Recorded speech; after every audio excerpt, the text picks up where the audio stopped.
Hello, my name's Max. I work for Warlord Games Customer Service. You might know me from the Warlord Games official Twitch. Today, comrades, we are talking about my World War II Soviet army. This is my original army. This is the one that got me into bolt action. I bought this back in, I think, 2016, got it all painted up over 2018 for a tournament, and hopefully enjoy the look at this.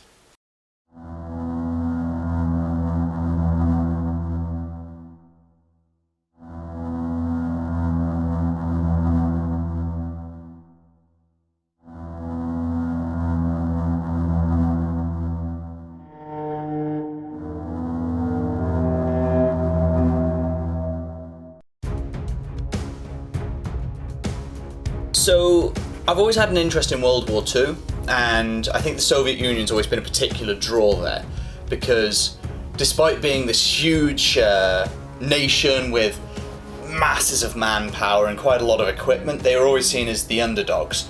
A lot is said about Germans in World War II and how indestructible they were, how, for 2 to 3 years they just beat every enemy that they hit.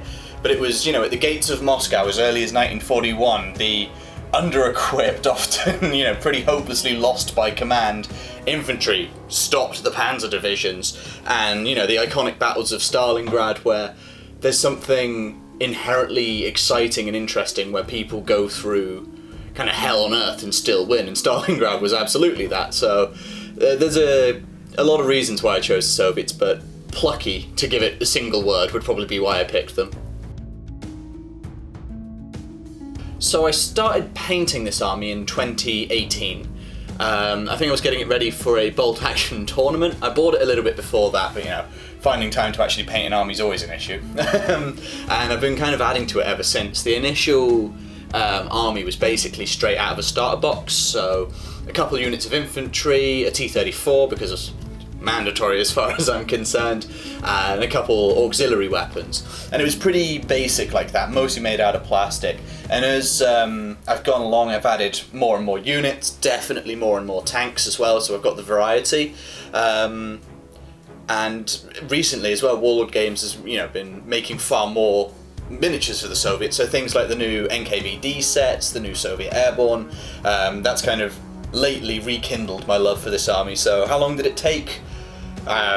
2 years so far. Watch this space. In a couple of years' time, when I do my next one and the army's taking up 3 tables.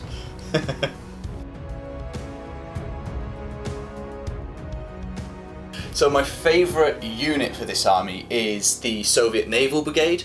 So some of the models are possibly a little bit older, because they've been around for a long time, but I still think the models have a lot of character in themselves, and the history for them is really interesting. Whenever the situation got horrible and desperate, they were called in.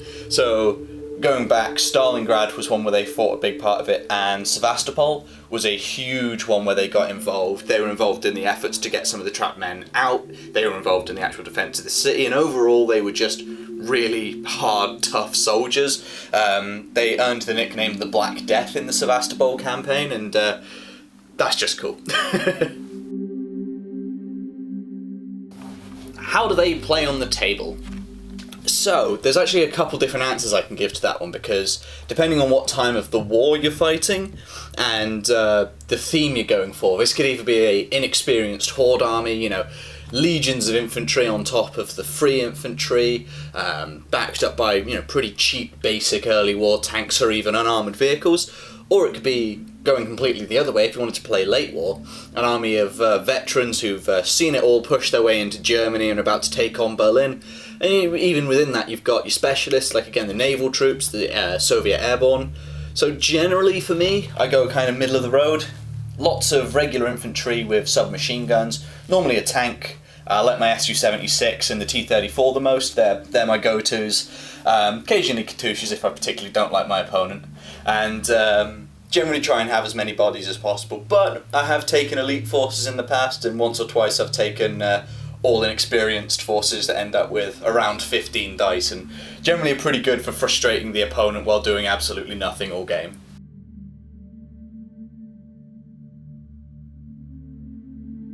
So this one's always been the go back to project. This is what I'd call my main bolt action army, so I'd never properly say this one's done. I've still got the Soviet People's Militia to paint. Those are coming out for my Stalingrad themed army.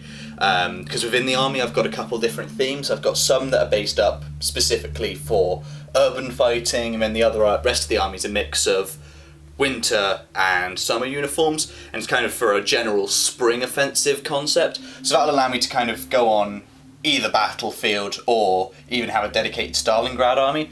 So I've got some of those to finish. There's a couple more tanks I need to do. I've still not got my Katyushas painted, so they're going to be on the painting table soon, and some of the anti-aircraft options I've got. And generally, if Warlord makes it, I'm probably going to paint it if it's for the Soviet Union. Oh, and I got the dog mines to paint. I got the new anti-tank people upsetters there to get finished as well. So yeah, as for new projects, nothing set in stone yet. Just kind of plug away at what I'm already working on, really.